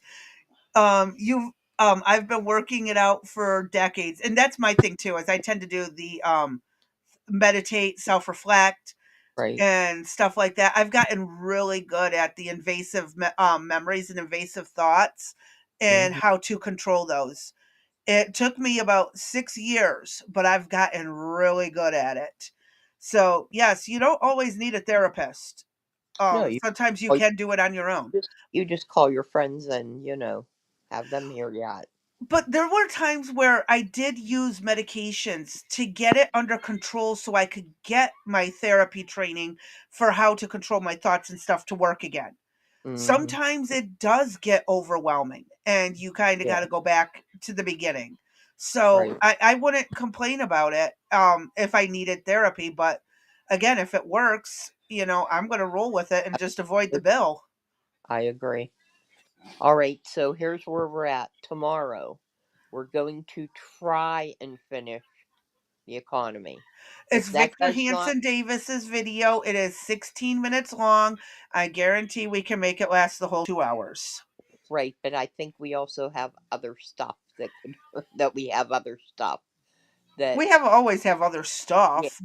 So Whether we use it or not is up for grabs. right. So we will try to finish tomorrow.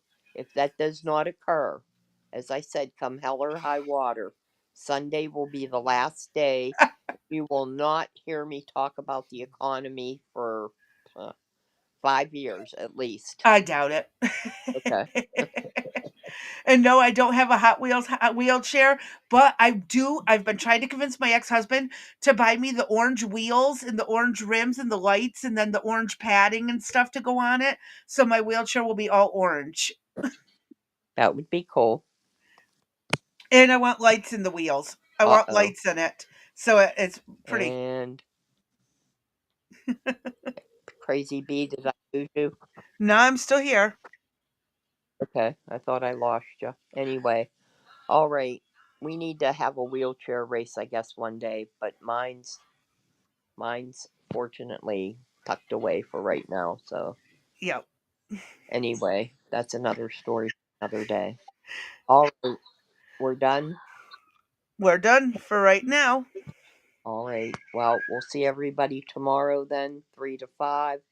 It's the end, as far as I'm concerned, of compensation. Listen, compensation.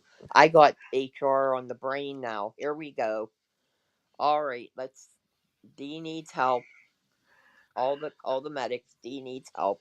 She's got compensation now. Next, she'll be talking benefits. I'm done.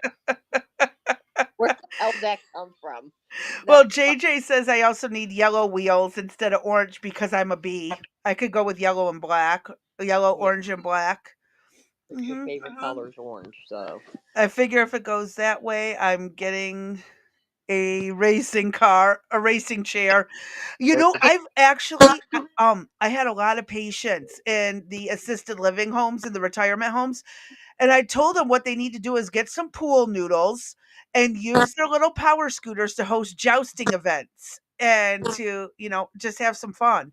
And they all thought I was crazy, but what the day I retire and I go into a retirement home, I am hosting jousting events. I That would be promise fun. you. It was. When I was in the facility in January, remember they had that.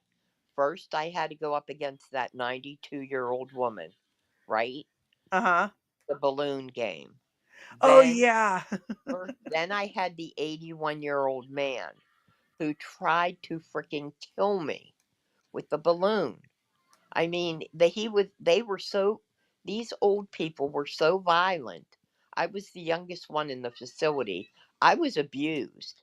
I was told, do this, do that, and short of jousting, we played the stupidest of games that, had a rhyme or reason to it, to get, you For know, the physiology. yeah, to get back in shape and everything. But the things that we did were just crazy. And here's me, I'm trying to be real kind, because they're, 81, Older. 92, and they're freaking killing me Uh-huh. with a balloon. They're old people. And you Yeah, thought you were competitive. exactly. They were like, he was like, bitch, I'm taking you out. You know what I mean? And he smacked that balloon, and man, I was just about, he knocked right in the face, and they were like, what are you doing? And I'm like, what's he trying to kill me? I mean, it was crazy. It Yeah. was fun. Though. Yeah, it was a lot of fun. He's like, oh, the best way to get out of this is hurt my opponent with the balloon. Exactly. They'll let me out early if I could hurt her. That was funny. All right. All right. That's Yep. enough. Let's call it a day and we'll be back tomorrow. Same I time, hear same place. I hear the train, so it's rolling in at 5. Yep. All Yep. right. It's our usual time. All right. I'll see you tomorrow. Have All a good righty. evening, everybody. Peace out, folks.